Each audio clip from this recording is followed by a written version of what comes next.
Imagine you are, imagine you're stranded in a desert. Oh, that is never a good start. Right. You are like 500 miles from the absolute nearest town. Yeah. The heat is just shimmering off this cracked red dirt. Your water supply is dangerously low. And your only landmark, like the only thing proving human beings have literally ever been here before, is this charred, dead tree. A tree that was probably struck by lightning, decades ago. Exactly. So what words do you even reach for to describe that level of panic? You really don't have them. No, you don't.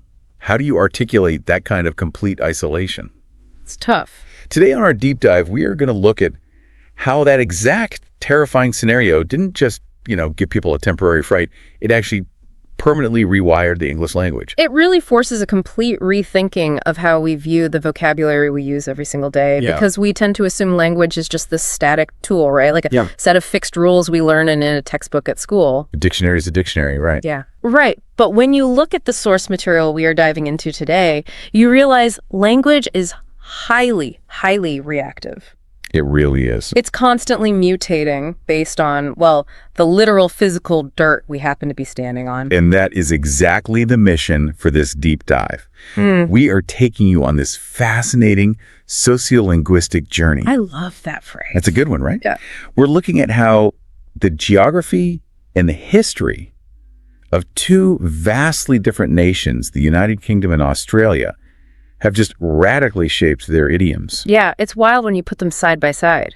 You realize pretty quickly that the random phrases you use every day are secretly carrying the ghosts of your ancestors. They absolutely are. And, the specific brutal environments they had to survive. The sources offer this really brilliant framework for this, actually. They compare Australia to the Galapagos Islands. Oh, yeah. But, for the English language instead of animals. Okay, so I want to push back on that Galapagos comparison right out of the gate. Because it sounds really poetic, but I'm trying to figure out the actual, mechanics of it. Right. When Charles Darwin looked at animals on the Galapagos, they evolved unique traits through actual genetic mutation, right? Right. Because of physical isolation. Yeah, biological evolution. But words don't have DNA. So what is the actual mechanism that drives a linguistic mutation just because you put English on a new island? Well, it comes down to a process we call idiomatic localization and semantic shift. Semantic shift. Right. And it's heavily accelerated by a complete lack of cross-pollination. Interesting. Think about it like this. When Darwin looked at those finches on the Galapagos, he saw birds whose beaks had changed shape over time. Because the seeds on their specific island were harder or softer, right? Exactly. The physical environment dictated their survival tools. And the exact same pressure applies to language.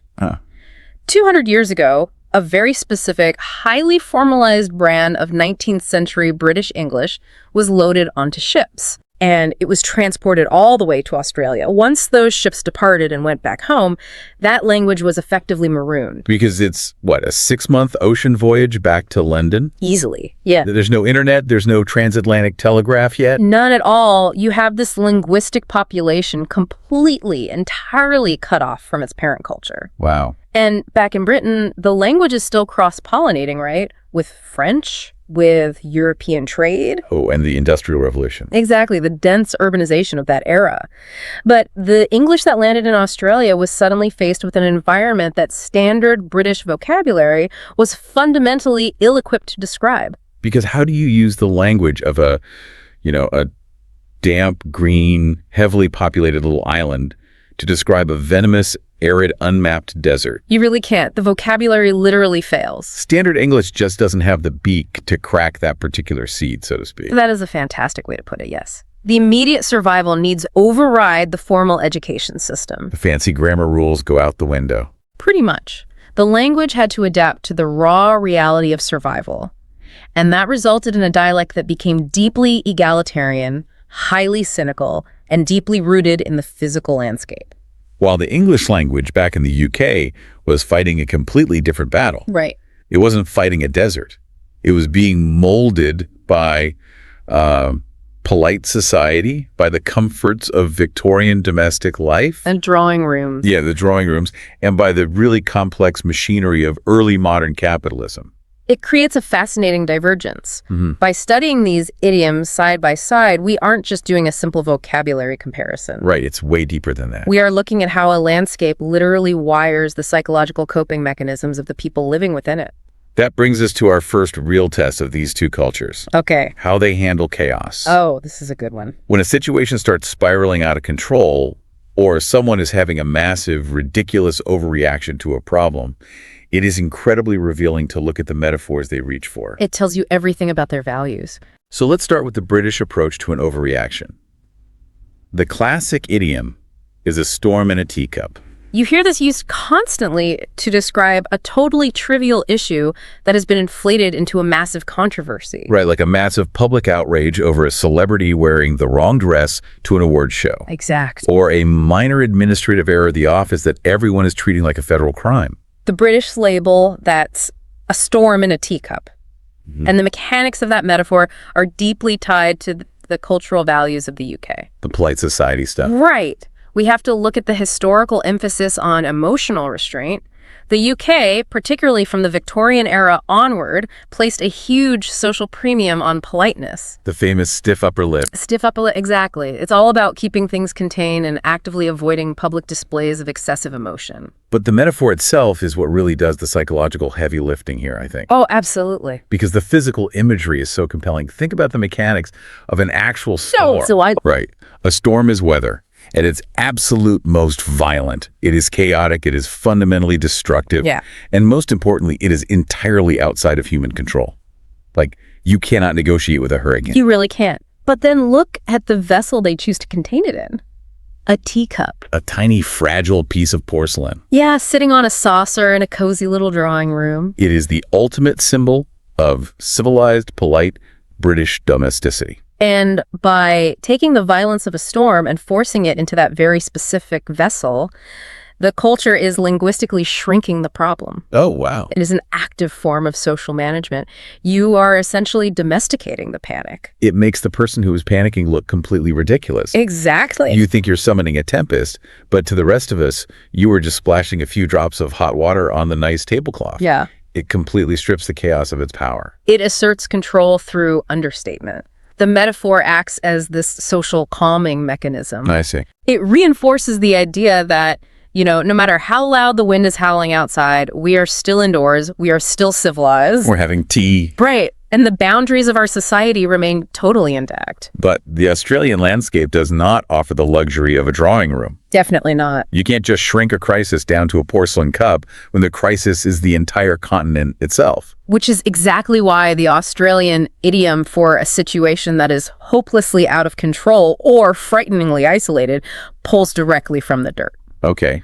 They say that something is beyond the black stump. Beyond the Black Stump. I mean, it sounds like the title of a post-apocalyptic novel. It does, doesn't it? It carries a very heavy, visceral weight. Yeah. It describes a location or a situation that is infinitely far away from modern civilization. Like completely disconnected from help. Yes, exactly. Like your car breaking down on a dirt road in the outback, and you have absolutely no cell reception and no water. That's the nightmare scenario. You are entirely on your own. In that moment, you are beyond the black stump. And to understand how this phrase entered the lexicon, we actually have to look at the literal physical reality of early pioneer navigation. Right, because a black stump wasn't just some poetic invention. No, it was a tangible physical object. Because bushfires are a natural, devastating part of the Australian ecological cycle. They're a constant threat.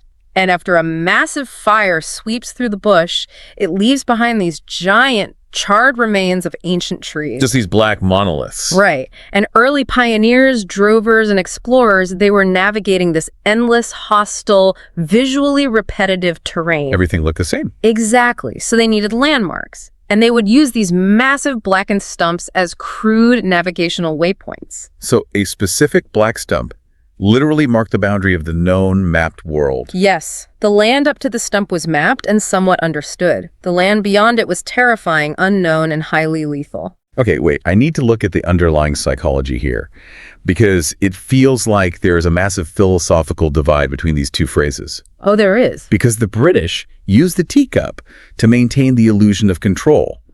They are saying, we can contain this. Right.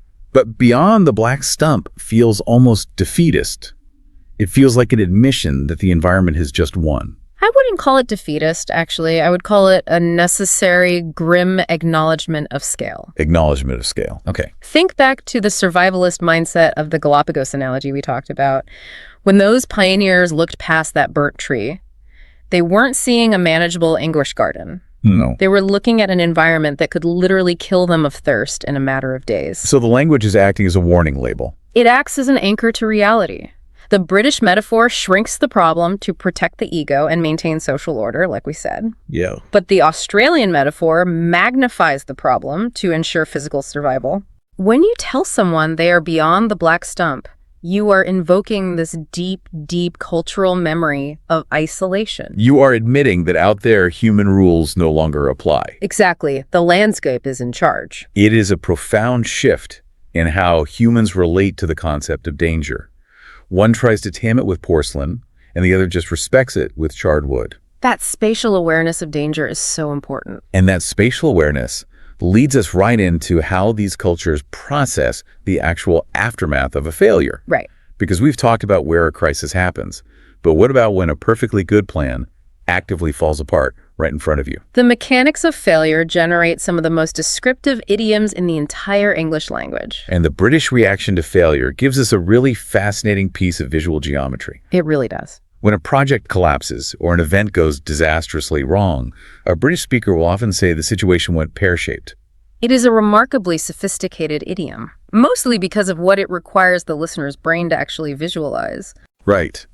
Think about a beautifully planned outdoor wedding. Okay. The catering is perfect, the band is set up, all the guests are seated looking lovely, and then a massive torrential downpour hits out of nowhere. A disaster. The entire event goes pear-shaped.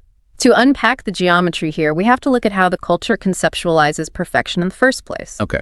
A flawless plan, a smoothly running operation, is visually conceptualized as a perfect sphere. A sphere. Right. It is balanced, it is symmetrical, the weight is distributed entirely evenly. But when failure introduces chaos, gravity basically takes over. Yes. The perfect sphere sags. Yeah. The weight shifts to the bottom, the symmetry is completely lost, and it becomes this lopsided, bottom-heavy thing. It takes on the shape of a pear. The shape of a pear. And the historical origins of this phrase provide even more context, which is really cool. Where does it come from? The leading linguistic theory connects going pear-shaped to Royal Air Force pilots. The RAF. Right. Likely during the interwar period or early World War II. So we're talking about the RAF pilots flying those incredibly nimble propeller-driven fighter planes like the Spitfires or the Hurricanes. Exactly.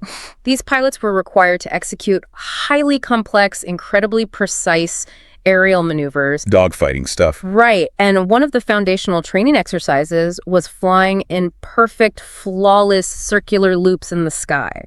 Wow. It requires immense control over the throttle and just a deep, deep understanding of the aircraft's aerodynamics to maintain that perfect symmetry against the intense forces of gravity. But if a pilot misjudged the apex of the loop or maybe lost a little too much speed? The aircraft would stall slightly or the flight path would sag. So instead of drawing a perfect circle with their smoke trails or their trajectory, the physical path of the plane would just droop. And it ends up drawing a lopsided, bottom-heavy pear in the sky. Precisely. I am just struck by how emotionally detached this phrase is. It is, isn't it? It feels so distinctly British in its restraint. You have a pilot in a highly dangerous situation, plunging toward the earth, or, a massive financial project collapsing. Yeah. And the phrase doesn't focus on the anger or the financial ruin or the absolute terror of falling out of the sky. Not at all. It focuses entirely on the geometry of the mistake. Right. It's like standing in a fancy art gallery, stroking your chin and saying, well, I must say, the shape of that burning wreckage is rather pear-like. That's exactly the vibe. It completely removes all the emotion from the disaster. And that emotional distancing is the exact mechanism at work here.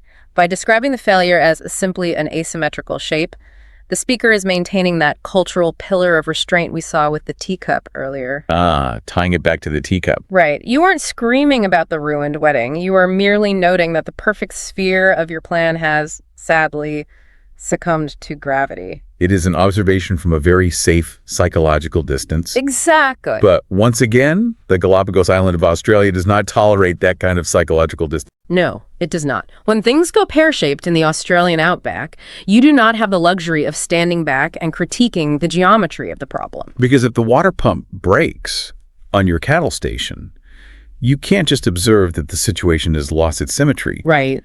You will literally die of thirst. The environment demands an immediate physical correction. Yeah. And to describe the intensely difficult, just grueling physical labor required to fix a problem or simply survive the landscape, Australians use the phrase hard yakka. Hard yakka. Mm-hmm. Like spending 10 hours digging fence post holes in 40-degree heat through solid clay. That is the perfect example. And this brings us to one of the most significant sociolinguistic shifts in the source material. Oh, really? Yeah, because yakka is a prime example of lexical borrowing. It is not a British word that underwent a semantic shift. Right. It wasn't brought over on the ships. It was pulled straight from the people who had already mastered the continent. Exactly. It originates from the Yagara language. Right, which was spoken by the indigenous people around the Brisbane area. In Yagara, yakka translates to work or labor. I want to dig into the mechanics of this borrowing for a second. Right, yeah. Because humans generally don't adopt foreign vocabulary unless their native vocabulary proves, insufficient in some way. That's true. So why did the British colonists feel the need to borrow an indigenous word for work when they already had perfectly good English words like labor or toil or drudgery? It points directly to the sheer, unprecedented brutality of the agricultural environment the colonists encountered. The dirt again. Always the dirt. Standard British English evolved in a temperate climate with really reliable rainfall and relatively forgiving soil. Right. So the words labor or hard work carried the connotation of plowing a damp English field. Which is hard, obviously, but it's a known quantity. You know what you're getting into. Right. But when those exact same colonists tried to break the soil in Australia, they faced relentless droughts, heat waves that killed livestock in hours, and soil that was basically baked as hard as concrete. Good Lord. The exertion required to merely survive was on a scale Standard English simply had no reference point for. The British vocabulary just felt hollow. Yes. They needed a word that captured the bone-deep exhaustion of the Australian reality, and they found it in the language of the indigenous people who understood that reality intimately. It's a fascinating form of pragmatic linguistic survival. But looking at how hard yakka is used today, it seems to have evolved past just being a descriptor for being tired. It has. It feels almost like a badge of honor now. That is the critical evolution of the phrase. In a landscape that actively, violently resists human settlement, the ability to endure grueling, back-breaking physical labor transitions from being a mere necessity to becoming a core cultural virtue. The environment basically becomes the great equalizer. Yes, exactly. The outback doesn't care if your father was a wealthy aristocrat in London or if you arrived in chains on a convict ship. The land does not care. The only metric that matters out there is whether you can survive the heat and do the yakka. Surviving the environment turns labor into a metric of a deep, deep cultural respect. Wow. When an Australian says someone is doing hard yakka, they are actively validating that person's grit. They're acknowledging they have what it takes. Right. They are acknowledging that this individual possesses the raw endurance required by the continent itself. The juxtaposition here is just brilliant. It's stark, isn't it? You have the British up in the sky, politely observing the geometry of a failed flight path, while the Australians are down in the red dirt, sweating in the blistering heat, using an ancient indigenous word to validate their sheer will to survive. It is the aesthetics of failure versus the sweat of survival. Okay, so we've covered the environment and we've covered accidents and labor. Yeah. But let's look at what happens when the disruption isn't an act of God or just a miscalculation. The intentional stuff. Right. What happens when someone intentionally tries to ruin a system? How do these two cultures conceptualize deliberate sabotage? This is where we see the most profound divergence between the industrial mindset of Britain and the egalitarian mindset of Australia. Let's start in the UK, where the concept of sabotage is basically inextricably linked to the physical reality of the Industrial Revolution. Okay. The idiom here is throwing a spanner in the works. Yes. To understand the real power of this phrase, we have to look at the anatomy of early British industry. Right. During the 18th and 19th centuries, the UK transformed into the manufacturing capital of the entire world. Society was suddenly completely reordered around massive textile mills and factories. We are talking about colossal, deafeningly loud iron machines. Terrifying machine. Huge steam-powered looms with thousands of moving gears and cogs and belts just spinning at terrifying speeds. And the internal machinery, those delicate, synchronized moving parts of these massive engines, were collectively referred to as the works. The works. And a spanner, for our listeners who might be unfamiliar with the British terminology, is a wrench. Right, a wrench. A heavy, solid chunk of forged metal used by mechanics to tighten bolts. So I want you to picture the literal mechanical violence of this idiom. Okay. You have a factory machine running at peak efficiency. It is the absolute pinnacle of British industrial planning. Perfectly synchronized and incredibly powerful. Right. And then a disgruntled worker, or maybe a Luddite, protesting the mechanization of their trade. Yeah. They take a heavy iron spanner and just hurl it directly into those fast-spinning gears. The physical result is absolutely catastrophic. The metal shrieks, the gears catch on this solid chunk of iron, the teeth shatter, and the entire massive machine violently grinds to a halt. It's a disaster. The kinetic energy has literally nowhere to go, so the machine basically just tears itself apart from the inside. Yeah. It is a deeply visceral image of mechanical destruction. It is. Idiomatically, to throw a spanner in the works means to introduce a sudden, severe obstacle or a deliberate act of sabotage that completely derails a smooth, ongoing process. Like, let's say you have an incredibly complex corporate merger planned. The contracts are drawn up, the lawyers are ready, Everything's perfect. and then an hour before signing, a rival company launches a hostile takeover bid. They just threw a massive spanner in the works. The machine of your merger has shattered. The key takeaway here is that the British metaphor for sabotage is entirely mechanical and external. It's a physical object. Yes, it is an object being thrown into a system to stop production. But let's cross the ocean back to Australia. Let's do it. Because while the British are using metaphors about sabotaging iron gears, the Australians have developed a completely unique idiom focused on sabotaging humans. Right. They do not sabotage machinery, they sabotage social hierarchy. The phrase is tall poppy syndrome. Tall poppy syndrome. And the botanical imagery here is just stunning. It really is. It requires a very specific visual. Imagine a massive, sprawling agricultural field planted entirely with red poppies. Okay. You look out across the field and every single flower is blooming at the exact same height. That's this flat sea of red. Exactly. It creates this perfectly flat, uniform blanket.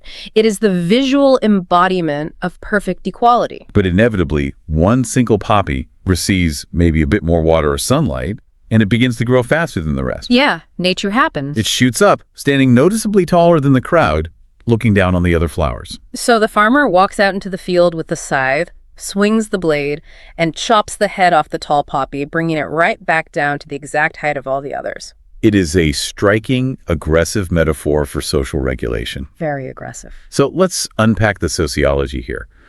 How does a farmer chopping down a flower actually translate to human behavior in modern Australia? Well, to understand tall poppy syndrome, we have to look at Australia's history as a fiercely anti-authoritarian, egalitarian society. Right, the convict ships. Yeah. The nation was heavily populated by convicts and working-class immigrants who had been horribly abused or marginalized by the incredibly rigid British class system. They already had this deeply ingrained distrust of anyone claiming to be inherently better due to birthright or inherited wealth. Exactly. And furthermore, early survival in the Australian bush required absolute reliance on your neighbors. You couldn't do it alone. You survived because the community worked together, doing the hard yakka.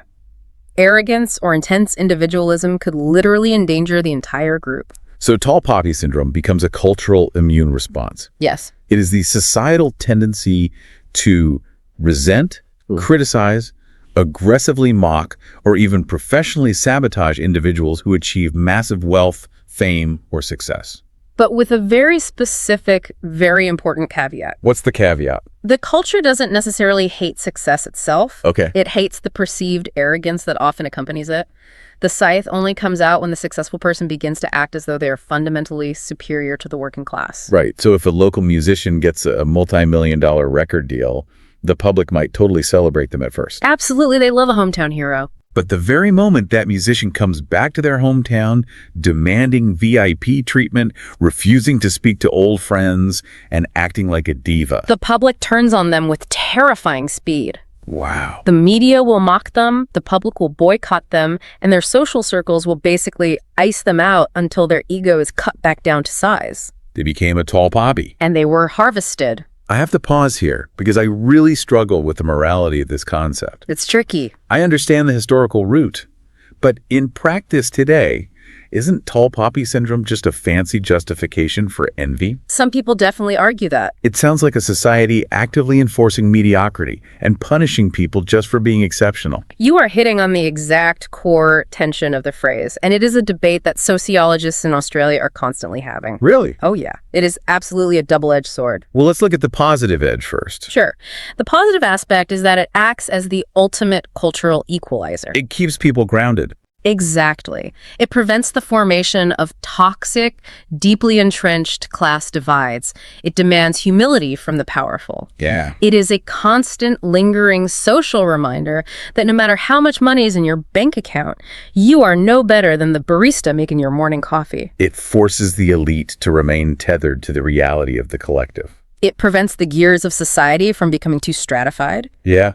But the shadow side, the negative edge of the blade, is exactly what you fear. The envy part. Right. It can and often does punish genuine ambition. If someone is highly driven, innovative, and successful, the culture can sometimes instinctively lash out simply because that person stands out from the crowd. They get chalked down just for growing. The resentment can blur the line, and society ends up attacking the success itself rather than the arrogance. It's the danger of weaponized egalitarianism. I think a great phrase for it. If you enforce equality too aggressively, you risk chopping down the innovators. It is a really complex psychological landscape. But what is truly brilliant is that this entire massive sociological tension is perfectly encoded in the image of a farmer swinging a scythe at a flower. It's all right there in the idiom. Language is not just describing the culture, it is actively regulating the behavior of the people speaking it. The British used the heavy iron spanner to describe the disruption of a mechanical system, prioritizing the preservation of industry. Right.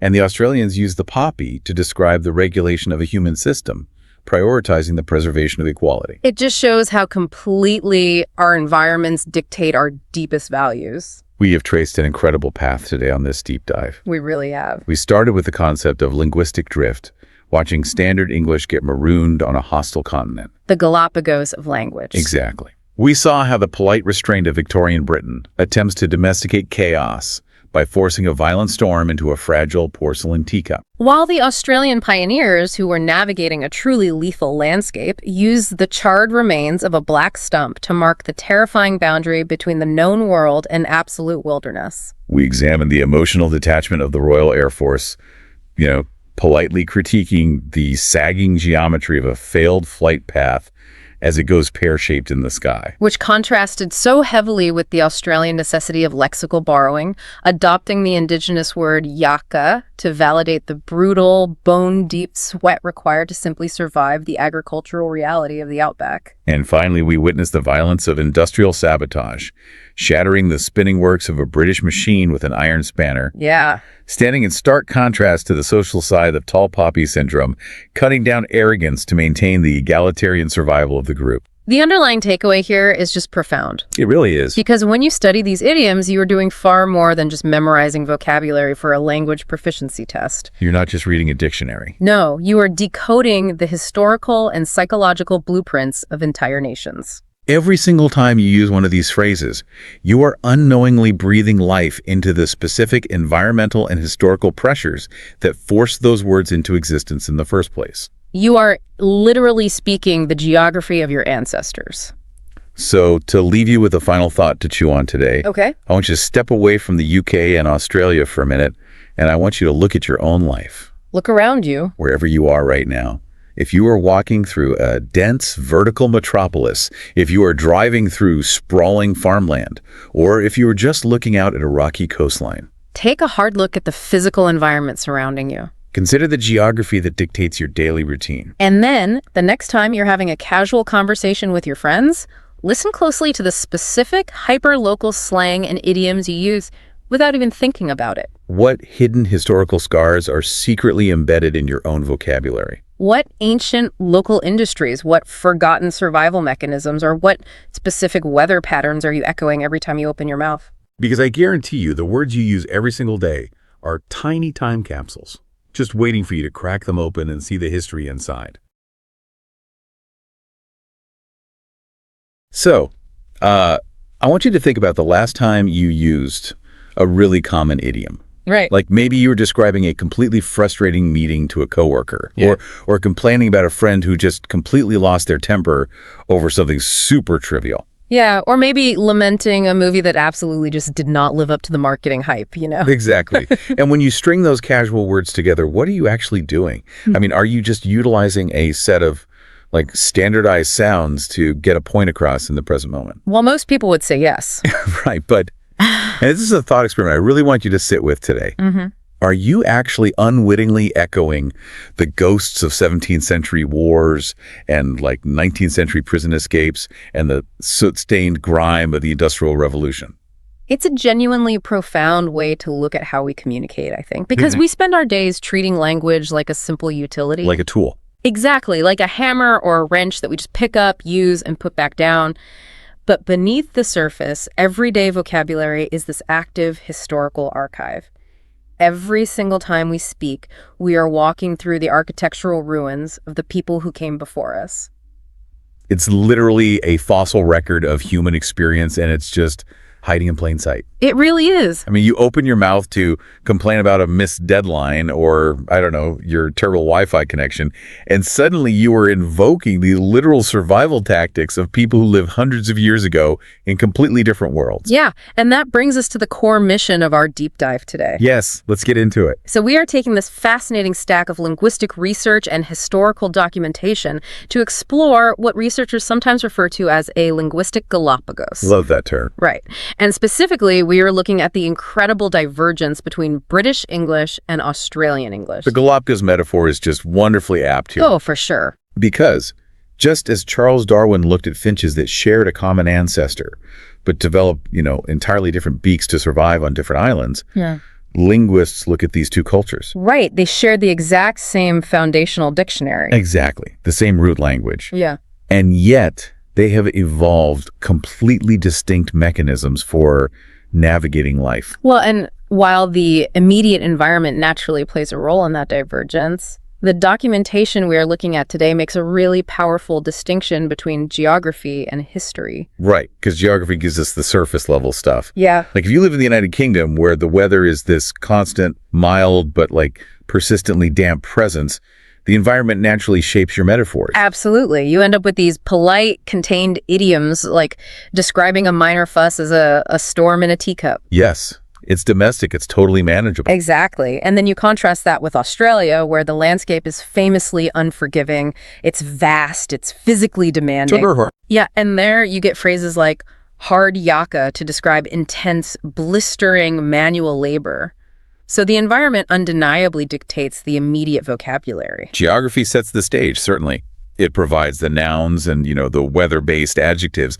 But the research points out that it is the historical foundation of a society that truly forges its emotional extremes. That's the key right there. Right. Like the weather might give a culture its words for rain, but it is the history that dictates its vocabulary for rage, for rebellion, and for devastating disappointment. A culture's origins establish its deepest values, and those values ultimately dictate its linguistic operating system. I just love that framing an emotional operating system, because today we are going to map out two very different societies that are using the exact same linguistic building blocks, but they have somehow managed to construct entirely different emotional houses. It's wild. It is. And to really grasp how wild some of these idioms are, we have to travel back and look at the societal soil in which these two branches of English actually grew. Right. It's the only way the subsequent vocabulary even makes sense. So if we look at the United Kingdom, we are looking at a society built on a millennium of dense, deeply entrenched structure. Very old, very rigid. Exactly. You have a long-standing aristocracy, a rigid class system, and a highly defined polite society governed by incredibly strict rules of etiquette. Everyone knows their place. Yes. And eventually, layered powerfully on top of all of that, you have the massive, regimented clockwork machinery of the Industrial Revolution. So it really feels like a society obsessed with order. I mean, everything has a designated place, everyone has a specific rank, and the whole mechanism of daily life relies on everyone just implicitly agreeing to maintain that structure. Yeah, you don't rock the boat. Right, because the boat is crowded and highly organized. Precisely. And language in that kind of pressure cooker environment evolves to maintain the peace. It has to. When you are living on a heavily populated island, bound by unyielding social expectations and a hyper-aware class system, you simply cannot afford to be explosively blunt every time you are upset. You'd have constant brawls. Exactly. So language becomes an instrument of subtle navigation. It relies heavily on understatement, on irony and politeness to diffuse conflict without tearing that delicate social fabric apart. So it's basically a societal pressure valve. You find a way to politely let off steam without accidentally blowing up the entire factory. That is a perfect analogy. Now, I want you to hold that image of the polite, regimented factory and contrast it with the origins of modern Australia. Complete opposite end of the spectrum. Literally and figuratively. The Australian historical context begins in a universe that is almost the exact inverse of a Victorian drawing room. Right. Modern Australia began as a harsh, remote British penal colony. The people who forged the early foundations of Australian English were not aristocrats politely sipping tea. Definitely not. They were convicts. They were political rebels, petty thieves, and pioneers thrown into a brutally unforgiving environment on the complete other side of the world. The psychological contrast there is just staggering to me. I mean, if your society is literally founded by prisoners and the armed guards whose entire job is to oppress them, your whole cultural relationship with rules is going to be fundamentally adversarial. Absolutely adversarial. The foundation of the culture is characterized by this deep, inherent suspicion of authority and this fierce, almost desperate sense of egalitarianism. Because in a penal colony, survival is the only metric that matters. You don't have the luxury of subtle, polite intricacies when you are battling extreme heat, potential starvation, and an oppressive warden who literally holds the power of life and death over you. You're not worrying about which fork to use? No. Language in that environment strips away the velvet entirely. It becomes a tool of blunt force. It evolves as a literal weapon of defiance against the powers that be. It just blows my mind that these two groups of people, like aristocrats and industrialists on one side of the globe and exiled prisoners and pioneers on the other, took the exact same alphabet, the same basic grammar, and just built completely different realities. It really is incredible when you step back and look at it. So to see this divergence in action, we need to look at how these historical operating systems handle universal human experiences. Right. Let's start with something every single person on Earth has to deal with. Disappointment. Yes. The anatomy of a letdown. Yeah. It is incredibly revealing to see how a culture processes an anticlimax. If we look at the British approach to disappointment, linguists often characterize it as a masterclass in the polite anticlimax. The polite anticlimax. Yes, and the quintessential idiom here is a damp squib. A damp squib. I mean, even if you have never heard the phrase before, just the phonetics of it sound pathetic. It really does. It sounds exactly like a disappointment, like a soggy sponge. Well, it's a brilliantly evocative sensory metaphor. And to understand its enduring power, we have to look at early modern English history. Centuries ago, people utilized these rudimentary explosive devices known as squibs. These were essentially small, tightly rolled paper or cardboard tubes packed with gunpowder. They were primarily used in mining operations to clear rock faces, or sometimes they were utilized for early, localized firework displays during celebrations. Okay, so picture this.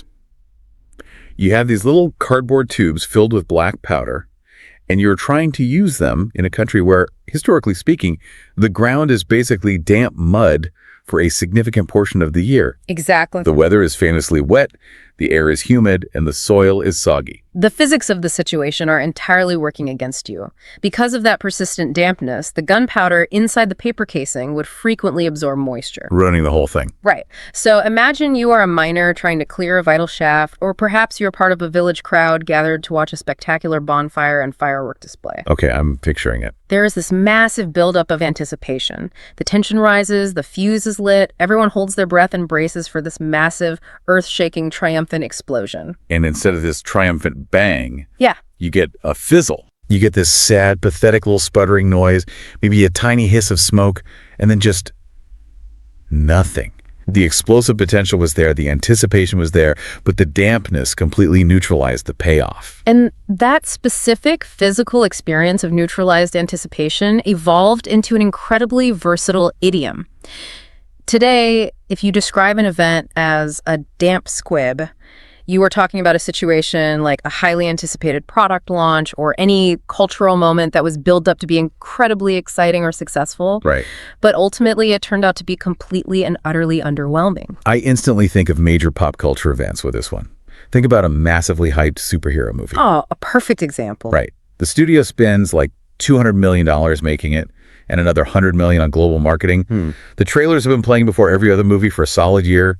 The actors are on every late night talk show. The hype is unreal. Exactly. You Yeah. finally sit down in the theater on opening night, you have your popcorn, the lights go down, your adrenaline is pumping, and the plot is a disorganized mess. The villain makes no sense. The villain's motivations make absolutely no sense, and the grand finale is just a boring CGI blur. The entire experience is a total damp squib. Yeah. And it applies perfectly to social dynamics, too. Oh, totally. Consider a highly anticipated New Year's Eve party. The host has been planning it for months, sending out elaborate invitations, buying expensive champagne, hiring a DJ. But when midnight actually rolls around, half the invited guests had other plans and never showed up. Oh, that's the worst. The music is barely playing in the background, and the few people there are awkwardly checking their phones in the kitchen. The grand expectations met a very, very quiet reality. You know, I always relate it to the physical sensation of a lost sneeze. Oh, that's a good one. You know that agonizing feeling? You feel the tingle in the back of your nose, your eyes start to water, you take that huge dramatic breath in, you tilt your head back. You are entirely prepared for this satisfying, explosive release, and then the sensation just vanishes. Just gone. You are left standing there, breathing normally, feeling completely robbed of the climax. It is the ultimate bodily metaphor for unfulfilled expectation. And what is particularly revealing about a damp squib is how seamlessly it aligns with the values of a highly structured, polite society. How do you mean? Well, pay attention to the specific nature of the failure being described.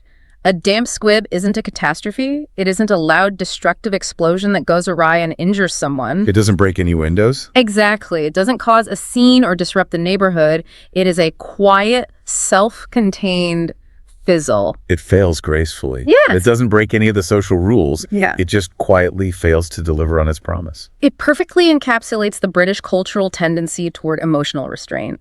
When something is a massive disappointment, the culturally ingrained response isn't necessarily to scream, shout, demand a refund, and tear down the theater. Right, you don't make a fuss. You acknowledge the profound anticlimax with a phrase that literally means, it failed to make a loud noise. You process the disappointment in a way that actively maintains the social order. That is just brilliant. Yeah. So that is the British emotional operating system navigating a letdown. Now we jump across the world to Australia, and the historical reality shifts dramatically. Completely different ballgame. We are no longer dealing with the polite anticlimax of a wet firework. We are dealing with what researchers frame as pragmatic impossibility. The idiom here is Buckley's chance, or just the shorthand, you've got Buckley's.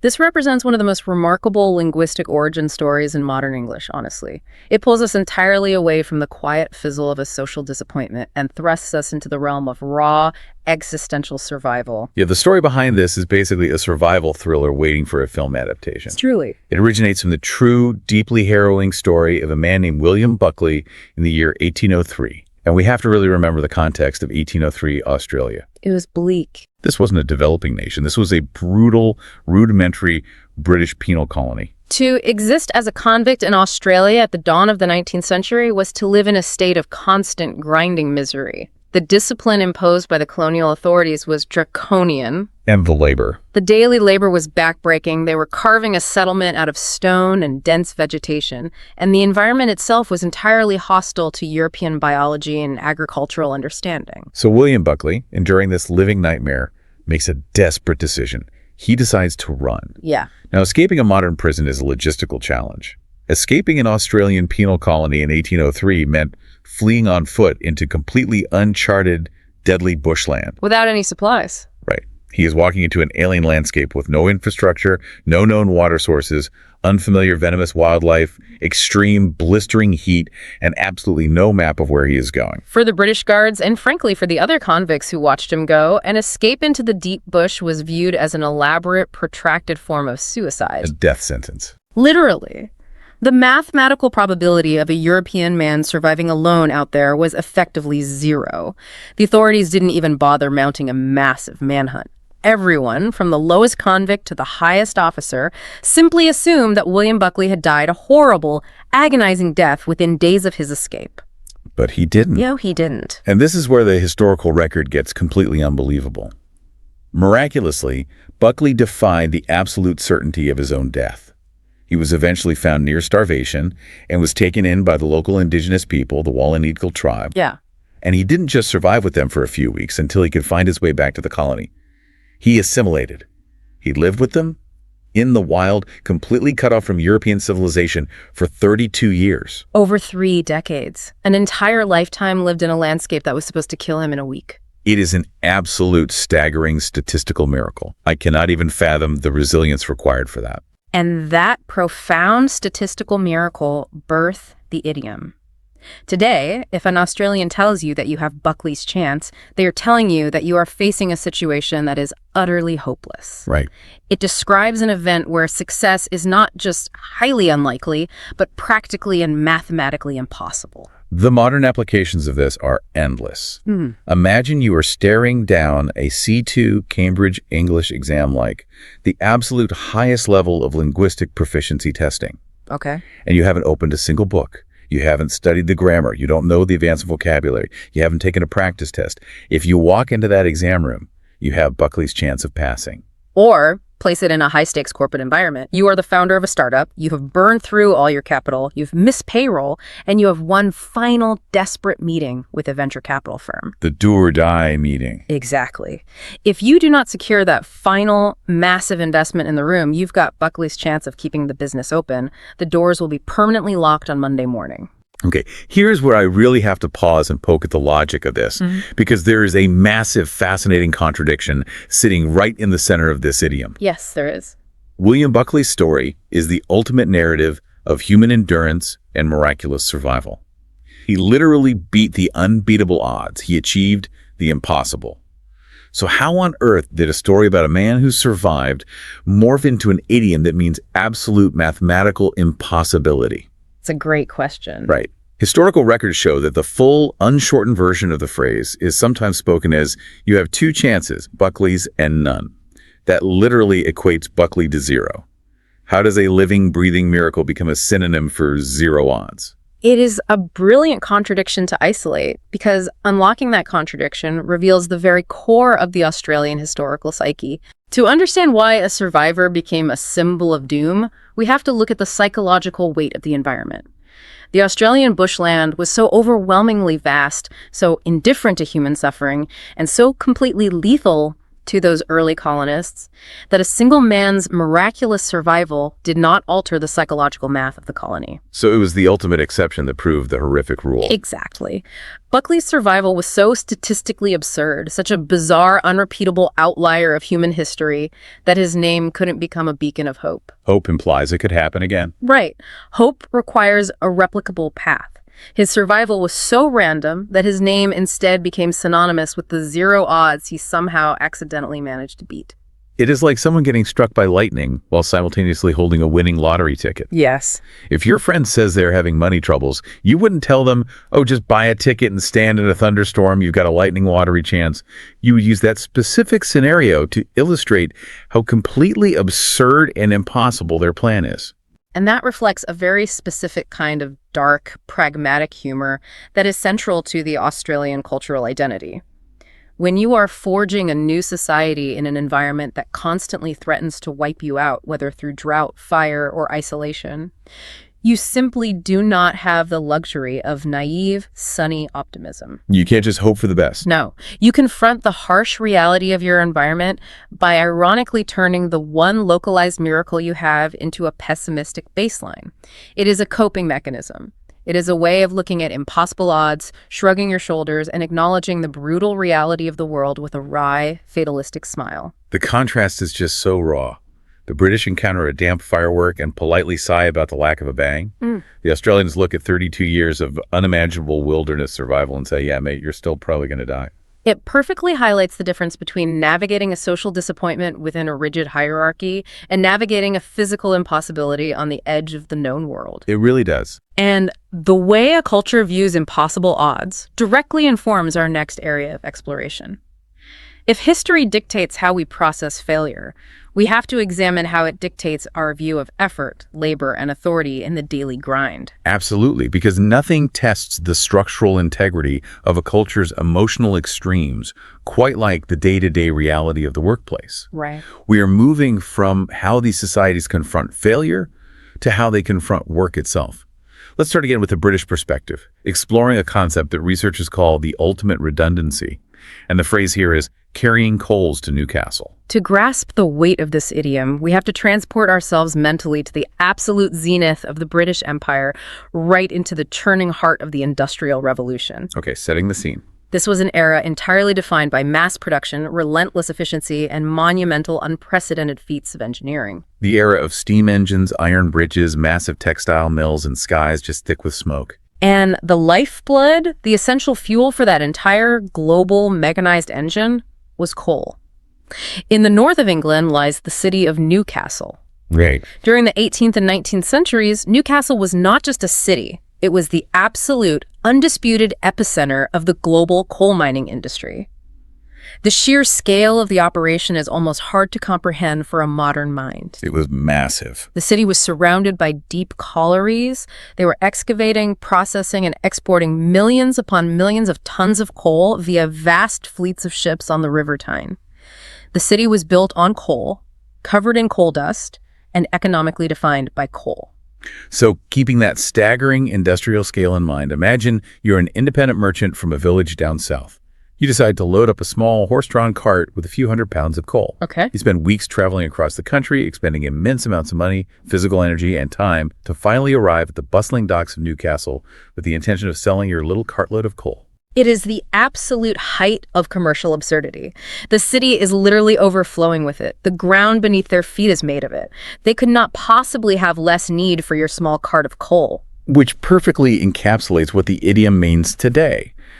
If someone tells you that you are carrying coals to Newcastle, they mean you are providing something to a place or offering a service to a person that already has a massive, overwhelming abundance of that exact thing. Yeah. It describes a completely pointless, redundant endeavor. Think about offering your services in a modern context.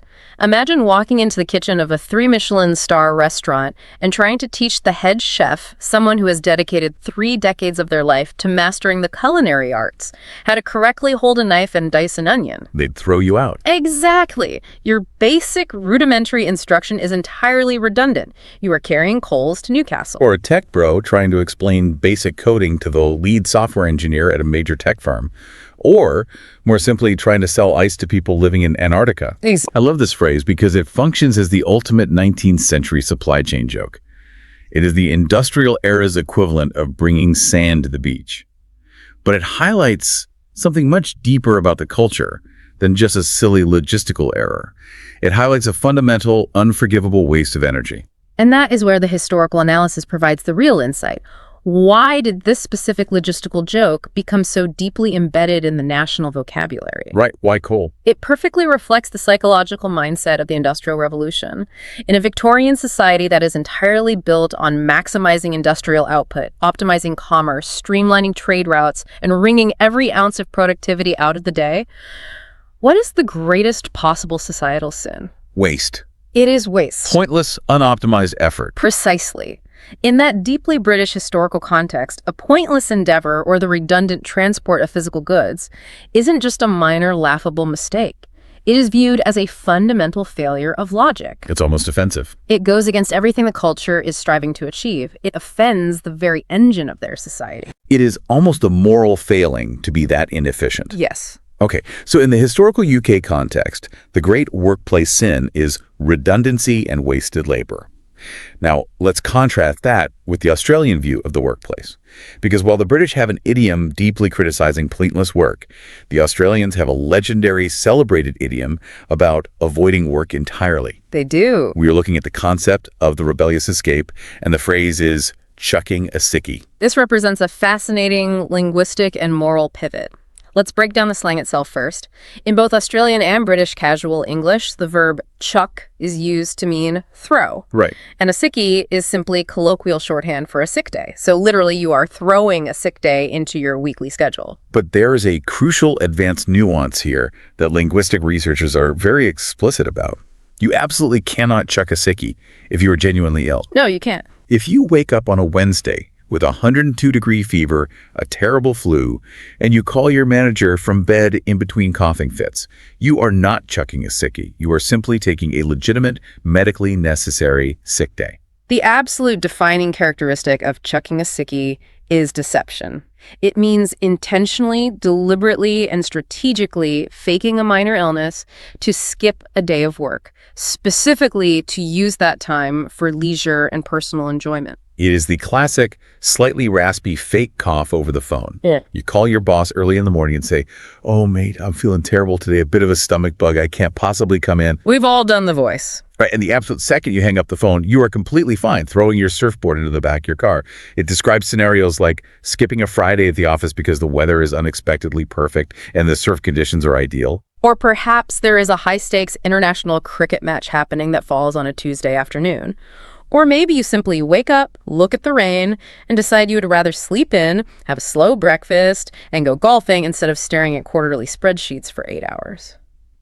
I really need to jump in here and point out the massive moral contrast at play. Go for it. Because in a vast majority of corporate cultures globally, especially in heavily puritanical American corporate environments or deeply traditional British offices, faking sick is viewed as a shameful, highly unethical lie. It's a huge deal. It is a fundamental breach of the employer-employee contract. If you are caught at the beach with a beer in your hand when you claimed you had a migraine, it is a massive scandal. You could easily be fired, and you would be deeply socially embarrassed. Absolutely. But in the Australian context, chucking a sickie is described entirely differently.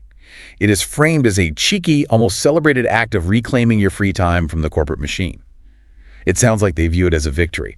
It is viewed as a victory, and it is culturally sanctioned in a very specific way.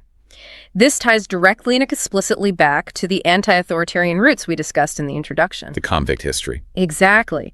We have to remember the foundation modern Australia was literally built by people who were forced into brutal, entirely uncompensated labor by a distant, oppressive authority figure. The dynamic between the shackled convicts and the armed wardens. Right.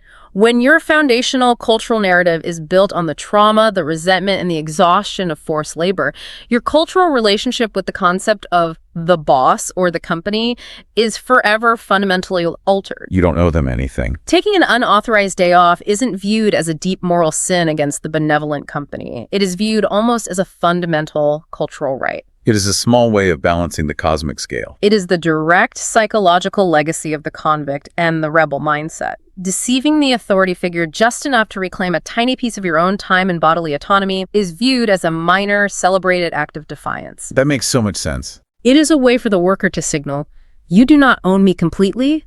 I still possess agency over my own life." It is a cultural rejection of the deeply industrial idea that your entire existence, your time, and your energy belong exclusively to the corporate engine. That is just so profound when you hold them up to the light together.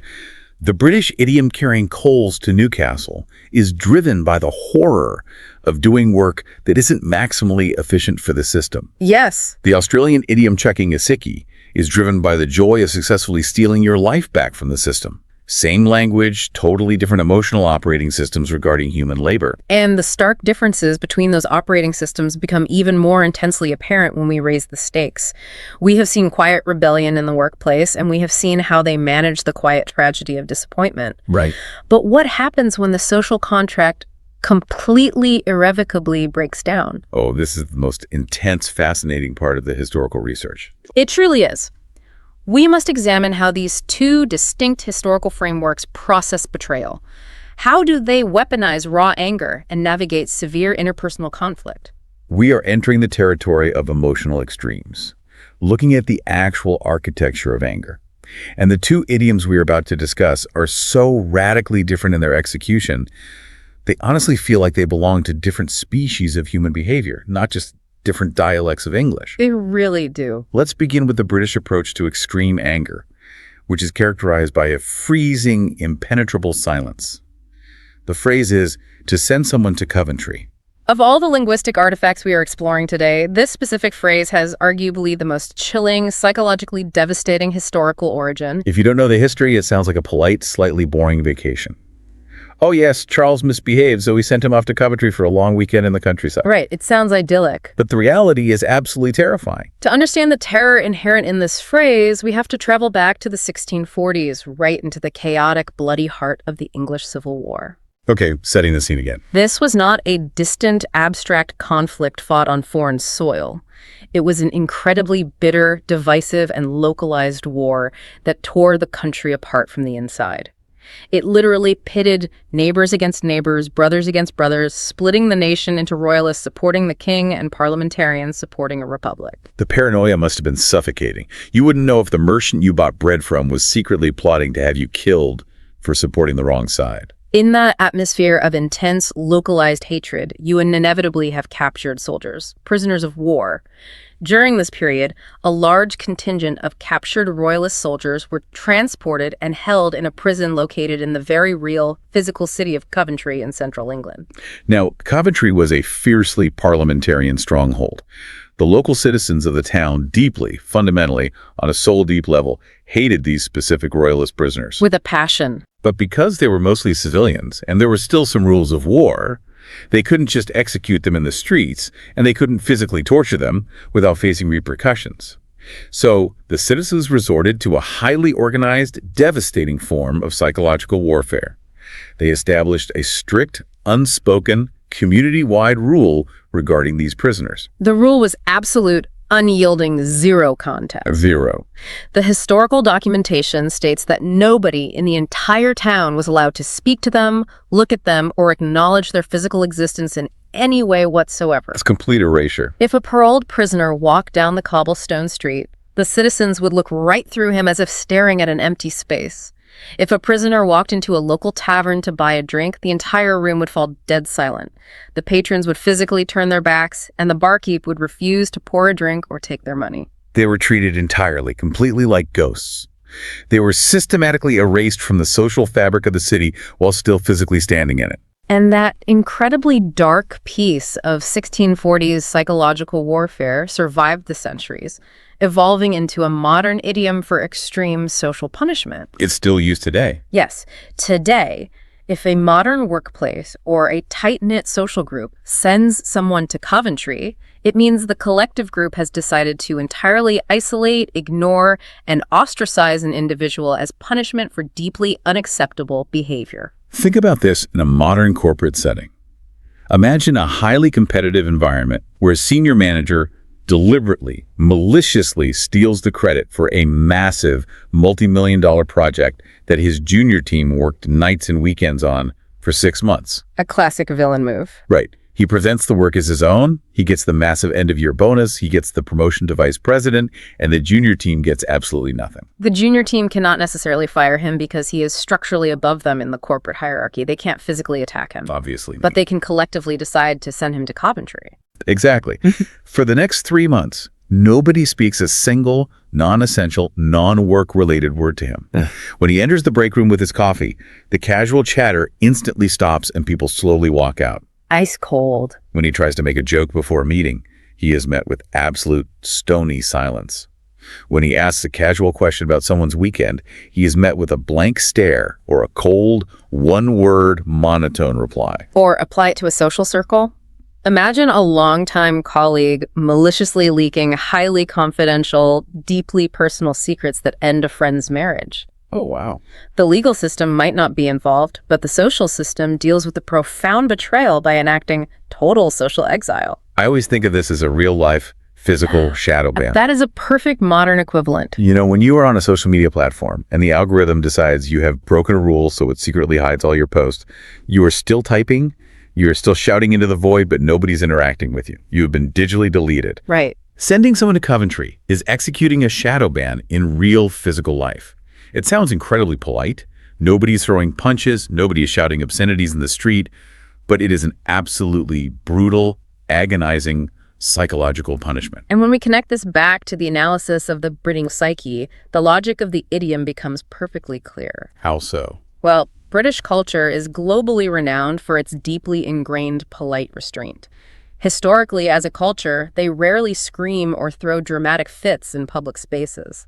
Public displays of raw, loud, uninhibited anger are considered incredibly gauche, unrefined, and deeply embarrassing. Because giving into loud anger breaks the intricate order of that highly structured, class-conscious society we talked about at the beginning. It shatters the illusion of polite control. Exactly. In a society where your very survival and position are dictated by your social standing, your reputation, and your intricate relationships with the people around you, physical violence is not the ultimate punishment. It's the silent treatment on a massive scale. The ultimate punishment is the total, absolute removal of a person's social existence. It is the community collectively binding together and silently declaring, "You have broken the rules of our society so severely that we are revoking your fundamental right to exist within it." It is freezing, it is completely silent, and it is devastatingly effective. We are revoking your right to exist within it. Excellent. That is just so heavy and so incredibly dark. Okay, so that is the freezing, silent architecture of anger in the British operating system. Yep. Now, we crossed the globe one last time to examine the Australian architecture of anger. And, as you might have deduced by the pattern of this deep dive, it is the exact polar opposite of freezing silence. Completely different. We are looking at a phenomenon characterized by loud, uninhibited mockery. The idiom here is spit the dummy. This phrase is an absolute masterpiece of visual imagery, and it serves as a powerful tool for cultural leveling. To understand its mechanics, we just need to look at a very common, everyday household object. Yeah. Right. In both Australian and British English, a dummy is the common term used for a baby's rubber pacifier. It is the little plastic and silicone object you put into an infant's mouth to soothe them, satisfy their urge to suckle, and stop them from crying. Right. So picture an infant in a stroller. Maybe they are overtired, maybe they are hungry, or maybe they just dropped their favorite stuffed animal out of reach. They're upset. The baby doesn't just quietly cry, they become absolutely furiously, irrationally enraged. And what is the physical action they take? They take that pacifier, that dummy, and they violently, forcefully spit it out of their mouth onto the floor, specifically so they could open their mouth wider and scream at the absolute top of their lungs. It is the ultimate primal expression of impotent, uninhibited, entirely irrational, infantile rage. Now take that exact, highly specific visual image and apply it idiomatically to the behavior of a fully grown, professional adult. This is where it becomes so deeply funny, but also so sharply cutting. If an Australian says that an adult spat the dummy, it means that an adult has completely, embarrassingly lost their temper. Oh, completely. They're throwing a ridiculous, childish, highly dramatic, and deeply disproportionate tantrum over something relatively trivial. The modern world provides endless examples of this behavior. Imagine watching a high-stakes professional tennis match. Millions of dollars in prize money are on the line. The stands are packed. The referee makes a slightly controversial call and penalizes a player. Okay. Instead of arguing the point rationally or accepting the call and moving on to the next serve, the player completely loses their mind. They are screaming obscenities at the umpire, their face is bright red, the veins in their neck are bulging, and they are violently smashing their expensive racket into the clay court over and over again until it splinters into pieces. They have completely, utterly spat the dummy. Yes. Or, to bring it down to a more relatable domestic level, imagine a roommate who is trying to stream a movie on a Friday night. Yeah. And the Wi-Fi router randomly resets. The internet goes down for exactly 5 minutes. Instead of just pausing the movie and waiting, or going to get a glass of water, the roommate storms out into the hallway, starts screaming aggressively at the little plastic router, cursing the internet provider at the top of their lungs, and aggressively throwing their phone onto the couch. They are acting exactly like a frustrated infant who just dropped their toy out of the pram. Okay, I really want to analyze the shift in power dynamics here, because it is fascinating when you hold spitting the dummy up directly against Coventry. It's a huge contrast. Sending someone to Coventry empowers the collective group. The entire office or the entire town quietly binds together to silently enforce a strict rule against one single offending person.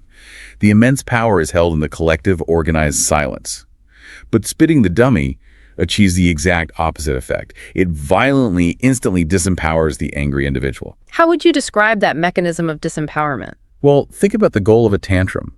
When an adult is screaming, smashing things, and throwing a fit, they are actively trying to assert dominance, right? Right, they want to be in charge. They are trying to be loud, intimidating, and scary to make everyone in the room bend to their will. They want to be taken seriously as a threat. But by looking at that red-faced, screaming person and simply saying, "Oh, look, he spat the dummy," society is relentlessly, instantly mocking them. It deflates them. It completely strips away their intended power, neutralizes the threat, and turns them into a laughable joke. You can't be terrified of a screaming baby. That is a phenomenal observation, and it perfectly aligns with the linguistic analysis of Australian egalitarianism. We must return to that core foundational cultural trait we discussed at the very beginning, directness, and a fierce, deeply historical suspicion of authority or unearned self-importance. That convict legacy again. Exactly. In a society that highly values egalitarianism, the deeply held belief that everyone is essentially on the exact same level, regardless of wealth or title, no adult is permitted to act like they're fundamentally more important than anyone else. The tall poppy syndrome. No dictators allowed, no matter how small their kingdom is. Precisely. If you decide to act like a petty dictator, if you throw your weight around and have a loud, screaming tantrum because you genuinely believe your minor personal inconvenience is the most important event occurring in the world, Australian society will immediately, efficiently cut you down to size. They won't just ignore you. No, they won't silently, politely ignore you like the British would in Coventry. They will loudly, directly, and publicly compare you to a screaming, helpless, irrational infant.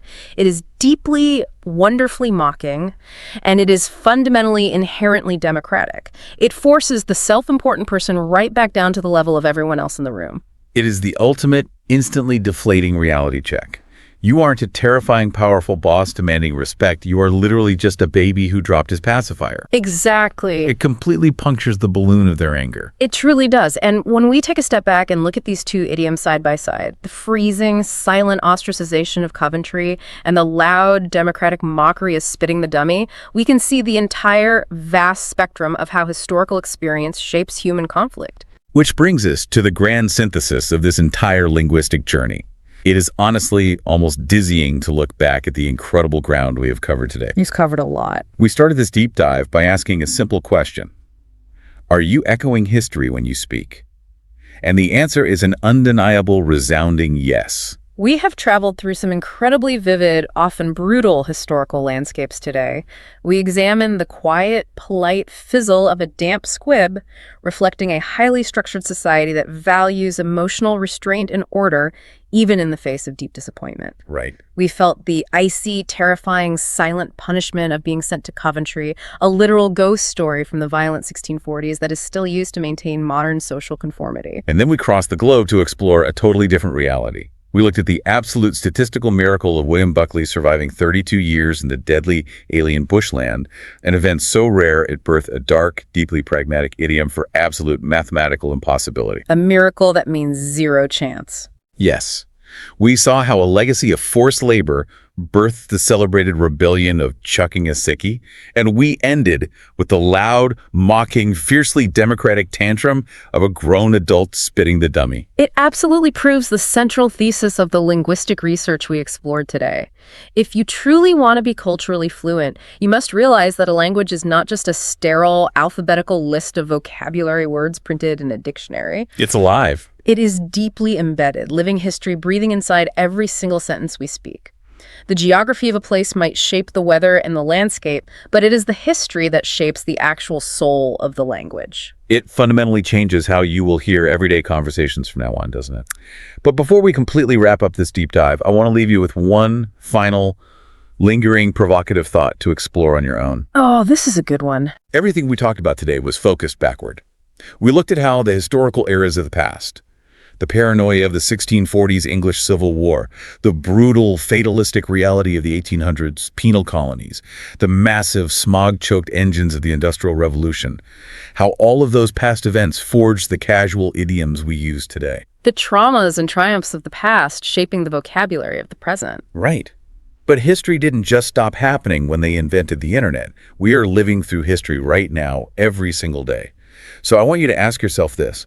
What will be the Coventry or the Newcastle of our current digital age. That's fascinating. When future generations look back at the 2020s, an era entirely defined by massive technological shifts, instant global connectivity, artificial intelligence, and incredibly deep social divides, what casual phrases will they be saying? Will they even know where the phrases came from? Exactly.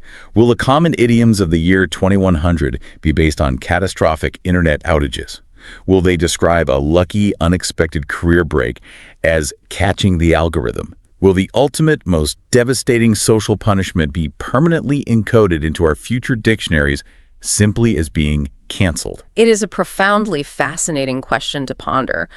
We are, at this very moment, the ghosts that future generations will be unwittingly echoing in their casual chatter. What will our future language ultimately reveal about the historical pressures we are living through right now? It brings us right back to the exact thought experiment where we started.